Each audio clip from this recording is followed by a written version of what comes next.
Billy, the celebrations, even sort of on the coverage afterwards, were relatively muted despite the excitement. Like, what's the review been like so far after that? Yeah, the review's been. I guess it's always pretty consistent. We've got lots of areas in our game that we can definitely improve on. And yeah, look, it was great for the guys and for the team to get a win, which is always the plan. And obviously you got to enjoy those. But yeah, just we've got a lot of stuff in our game that we need to work on and get better at. The character in the team is kind of as high as you've seen it in any team that you've been a part of at the moment? Yeah, definitely. I think we're led really well by Harry, with Wilso and Big Lenny here. So look, it's been awesome playing under those sort of guys that are our main leaders. Very cool heads, and yeah, look, when you run out to play for those sort of guys, and especially Joe as well, it gives us a lot of belief of what we can do, even when we're not performing to where we think we should be. Of course, you don't want to fall behind in games. It's great that you've got that in your locker, but yeah, what did you reflect upon that didn't go so well to put yourself in that position? Look, you got to give credit to Argentina.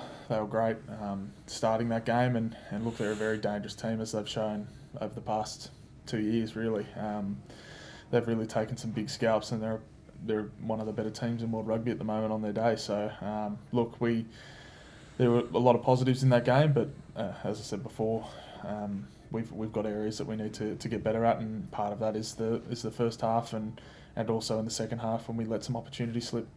And I'm sure you'd love to be starting, but the game's kind of changed now with guys having huge roles to play off the bench. Like, how have you got your head around that new role? Because you seem to be consistently delivering that impact now. Yeah, look, Throbber and Slips are doing exceptionally well as well. So they've been going awesome. As we know, it's a developing game, and I guess you've got to have that impact off the bench, and whatever's best for the team. I'm super happy to be winning games of rugby, and look, test matches are very special and sacred things. So just to be anywhere in the 23 is a real honour, and I guess whether that's starting or off the bench, everyone has a role to do, and we have a real team mentality about that. So as long as we're winning, it's the best feeling ever. Belly, can you share what you said on the ground when you scored that try? It sounded like you were muttering a few things, couldn't quite see. No, it was just look, I actually can't remember, but it was a great feeling. But I was lucky enough to get another no look pass off Lenny. So there was a lot of space there to start with, and then it closed up with all the Argentinian fellas trying to, I guess, stop the bleeding, which we got a few penalties there on their line, and then Lenny does what he does best and gives me a no look, which I guess attracted a lot more defenders than it should have, and I was able just to flop over. So it was all, I guess, Lenny there, as it's been the last few weeks. Big H, he's been now captain the side for about a year, pretty much like at the midpoint of the Argentina tour last year. What have you seen in terms of his leadership progression over this last 12 months? Is there anything that you guys have picked up? Is it confidence? What might it be? Look, we all love playing for Harry. He wears his heart on his sleeve. He's one of those players that has a huge engine, never stops. And I've been playing with Harry since I was 17. So Harry's always been a leader with actions. And look, where he's taking this Wallabies team has been awesome under Joe. We all have full faith in Harry and the leaders around him, which again are very important to Harry's development and also his leadership. You've got Slips, Al, Lenny, who've been really great for Harry too. But yeah, I love playing with Harry, and I love playing under Harry. He's an inspirational person and player. Is it a bit of, like Czech was talking before game around like him being a bit of a follow me type figure? Is that a leadership style that you think this team is well suited towards following? Yeah, 100%. I feel like just Harry's, the way he's really direct with his instruction and what he wants from the team is really awesome. And then those little micro chats that happen around the group, for example, in the front row, is led by Throbber and Alan and Nella and those sorts of players. So, look, I really feel like where we're at the moment from a Harry standpoint is, mate, he's been unbelievable for us, and look, we love playing under him, and as you can see, the group's really happy, really tight, and not just the 23 as well, it's the full squad. A lot of players are extremely happy when the team's named, even when you're not involved. It's a really positive environment. It's probably the best environment I've been a part of. And obviously it helps when you're winning. And yeah, just to reiterate the point, Harry's a great leader, and yeah, we love following him into battle every week. He's really inspirational for, I guess, Australian rugby. Ellie, what about Mike Prime and Laurie Fisher? Obviously, we know Joe's moving on, but first, I guess, with Mike and the work he's done with the scrum there, like, is there a bit of chat around the hotel and on the training field about trying to convince these guys to stick around for the World Cup campaign? Yeah, but nah, not really. Chrono's, mate, it's funny enough, I think he's coming up to his 250th test coaching, top tier 1 nations, so this will be his 250th test, and the experience he brings, the players he's coached, most have been world class, so he's exceptional, and it's been really good for me, and a lot of the younger boys, you see Billy Pollard now, really nailing down his set piece. He's been awesome for us over the past month, 2 months. Chrono will be a massive loss if he pulls stumps. I hope he doesn't, but it'll, I guess, with what they've created, the foundation of, I guess, what the team is, what we stand for, and our habits, which has been a real big focus point. We'll be great, hopefully, in great stead heading into the future. Lenny, after the game in Townsville, I noticed, and this is something you guys all do as a team, late after the game, you're all wrecked, heat, humidity, you're standing there signing every kid's jersey, ball, whatever, until you're told you've got to go in for a shower. Can you tell me just what that means to you, to just inspire that next generation of kids who are coming out to see you? Yeah, I think it's a part of our job, to be honest. We love our supporters coming out every week to support us, so it's the least that we can do. Sign autographs, photos, the lot, so it's nice. Whenever you came off at the first half, you gave a good interview and you were just saying we need to tighten up our discipline. I think the stats were, if I got it right, it was 8 penalties in the first half. You certainly did your job as a team. It was just 2 conceded in the second half. Can you take us through maybe what changed? Obviously, the discipline was brilliant in the second half, and maybe what you were seeing in the first half in terms of as a team where there were uncharacteristically quite a lot of penalties. Yeah, as you touched on, it was a slow start from us. Some really silly penalties that kind of led Argentina into the game. They scored through their penalty kicks, and we spoke about that at halftime. Just about our discipline, and we wanted to come out in the second half and start fast, and I thought we did that. We kind of nailed our detail in terms of how we wanted to defend, and yeah, it was a good start in the second half. You've played a huge amount of rugby, as Belly says, a huge part of why this team's winning. How's your body?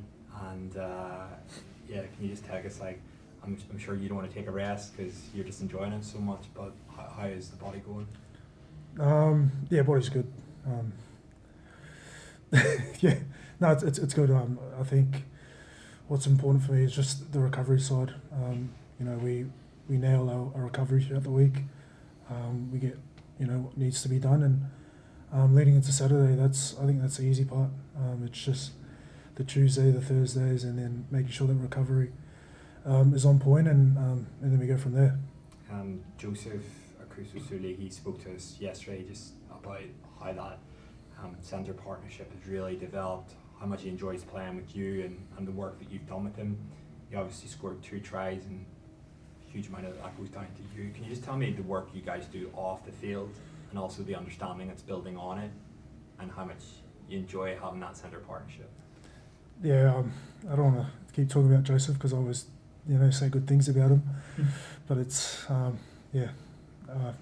we all know Joseph as a rugby player, so I think what's just being able to chat to him off the field, and just just learn about the things that, you know, where he likes the ball, how he likes it, or wait, that's a bit off. But yeah, just understanding him as a footballer over the last couple of weeks has, you know, been awesome, and then just seeing it transfer onto the field. Just the things that he does, you know, he wants the ball, he's eager to get the ball, he's eager to, you know, tackle hard. So it's been awesome, you know, being able to play with him. But I feel like it's, you know, it's all the centres that are not in the 23. I feel like we got a lot of, you know, centres who are putting their hand up. Unfortunately, they don't get the opportunity to play on the weekend, but just the depth that we have, Hunter, Fluky, Hamish, just pushing us to be our best come Saturday has been awesome. Joe's kind of backed you guys in as a 12, 13. Like a lot of people going, Joe, you should be 15. A lot of people saying you should be 13. Like, how much is it like evolving for you guys? Like, do you guys feel like you're learning every week together, and it's only like the start of something that could be great in 3 years' time come the World Cup? Yeah, we just Joe will select the squad and he'll tell us who we're playing, and then we just got to play. We're rugby, we're footballers, so we just got to do our job. And you know, wherever I play, if I play 12, 13, I'll play on the wing if I have to.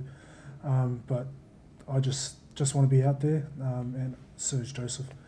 He doesn't mind where he plays. He's just a footballer at the end of the day. And defensively, like is the two set piece players, first phase tries, like seemed pretty hard to defend what they were delivering there. But has that been like the crux of a bit of a review there around what you guys have to do? Is it line speed? How do you defend those kind of first phase tries? Yeah, we haven't really, you know, defence days on Tuesday, so I can't wait for that meeting. But yeah, I think it's just making sure that we're, you know, coming together as a backline, and you know, before that meeting, talk about, you know, the things that we can do, you know, better.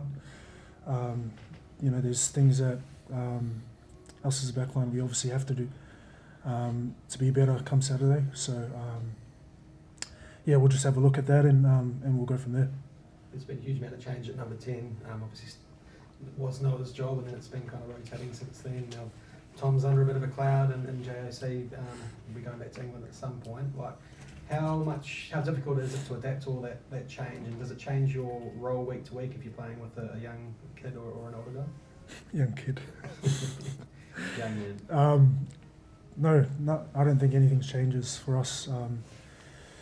The 10 that Joe picks, you know, has a job to do, and you know, their job is to lead the boys around. And for me, it's being able to help.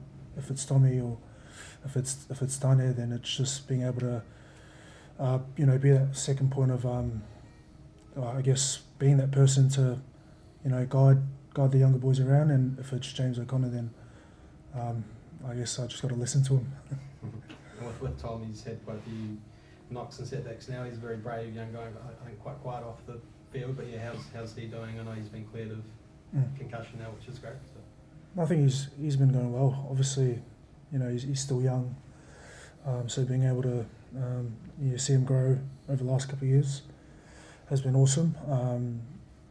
But just I think I've kind of, because he's roommates with Tate, I hang out with Tate a lot, so he's always you know, around Tate, and just getting to know him a bit more has been good for me, because it translates onto the field. Like if you're, you know, getting to know your 10 a bit more, you want to kind of play for him and learn a bit more off him. So it's been awesome. Just on JSA, like there's a bit of doubt as to, like Joe said on Saturday, the negotiation to occur with Jeff at Leicester. Like how big a boost would it be if he stays around, and what's the real value of having JSA in the camp at the moment? Yeah, having Rabs has been awesome. It was kind of like QC when he came in 21. You know, just that older head, you know, that knows a lot, brings a lot of experience into the group. But yeah, he's been awesome for us, especially over the last couple of weeks. But I sent him a message and told him that he's leaving when I'm leaving. So I think we'll sort that out soon. Angus, sorry, go on. Billy, and just on Sam's question about Mike Ron, are you able to like take us into the inner mind of him? Like, why is he so good? Is there things in your game that specifically he can, like, he's helped out? Because he's revered and 250, just like he's seen a fair bit. Yeah, no, he's as a coach, he's super simple, which has always helped. He doesn't overcomplicate things. But yeah, I think he reiterates a lot about just being a team, everyone doing the same thing and being on the same page when it comes to scrummaging. So, look, he's super simple, but also he's very technical when you need it. Individually, he puts a lot of time into separate players, and he's not just in the front row; he's the whole forward pack. So, no, mate, he's been awesome for us, and obviously he's seen so much through the years. His wealth of experience and knowledge has been gold for us as a forward pack, and really, I guess, helped us become an efficient pack. And then also there is still so much to learn and get better at. So it's exciting. So. And just on the last couple of questions. Those coaches, like Joe, is there saying like a nickname around like stay humble or something or other? But like, it seems like a perfect mix between him and Mike at the moment. Like Mike's kind of, it seems like he's a charismatic bloke and call a spade, and then Joe's like, can you bring us into the dynamics of having those kind of father figures leading this kind of resurrection of the Wallabies? Yeah, look, Joe's very black and white. That's the best thing about it. He tells you when you need to get better at a certain aspect of the game, and then he'll give you a pat on the back when he thinks you're going well, which is awesome, and it's great for our young group. Chrono's very charismatic, but also he does call a spade too. So the coaches are super direct. The feedback is always right on point, and the best thing about our squad is everyone's pretty self-aware. So we all know where we need to get better and what we need to improve on. And Chrono and Joe say it a lot. Honestly, they sometimes are observers and then come in to add their expertise when needed. So, look, we, as a group, as I said before, super self-aware, so we know where we need to get better, and they just help us technically around that, which is, I guess, to bring you to give you sort of that perspective, it's awesome. So it's just every day they talk about building those little foundations of what we call non-negotiables, and they just help us with that and try and make us better footballs. Angus, you said earlier that it's been probably one of the best environments you've ever been involved with, certainly for the Wallabies. Can you just take us in, like, is that the relationships that's been built? And see, obviously it's so clear the friendships you boys have, also the effect of Joe, like if you could put it down to, I mean, it's a really positive statement, like what does that actually mean to you in terms of it being the best? You've been around this team for a while. Yeah, if I had to put it down to one word, I think it's just honesty. Like honesty with feedback, honesty as a group in reflection of where we are. Year and a half ago, 2 years ago, we weren't where we needed to be as a team, both collectively and individually. And yeah, look, that honesty piece is huge for us because we just try and get better and better, and we know where we stand. And where we need to get better, because we aren't a finished product yet. We know how much more growth we have in us as a team and individually, and look, we're just looking to get better each week.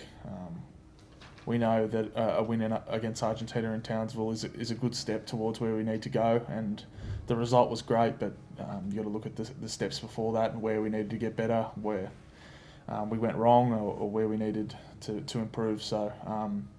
Look, the group's going well at the moment, and as Len touched on before, the support we get from the Australian public has been awesome as of late, and we just want to keep growing that. And Australian rugby needs to be back to where it was, when we were in that, I guess, golden era. So that's our goal, but we just keep things really simple, and we know we have a lot more growth in us, and we need to get better.